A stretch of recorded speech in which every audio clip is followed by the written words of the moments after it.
حدیث مبارکہ آپ دیکھیں تو حضور پاک علیہ الصلاۃ والسلام ہر سال قربانی فرمایا کرتے تھے،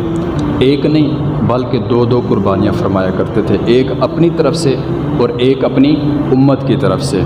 1400 سال پہلے بھی ہمیں یاد رکھا ہوا تھا، اور آج امت کی حالت زار یہ ہے کہ ایک جانور بھی قربان کرنے کے لیے ہم تیار نہیں ہوتے اور ہیلے بہانے بڑے کرتے گئے ہم۔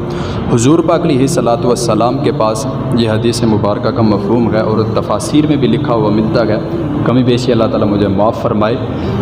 کہ حضور پاک علیہ الصلاۃ والسلام کے پاس آپ کی پوری عمر میں کبھی بھی آپ کے اوپر زکوٰۃ فرض نہیں ہوئی۔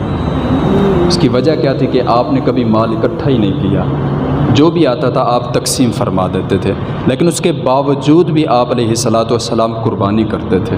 اگر آج ہمارے اوپر مشکل وقت ہے، آج اگر ہمارے پاس پیسہ نہیں ہے، تو ہمیں اس چیز کو مد نظر رکھنا چاہیے کہ حضور پاک علیہ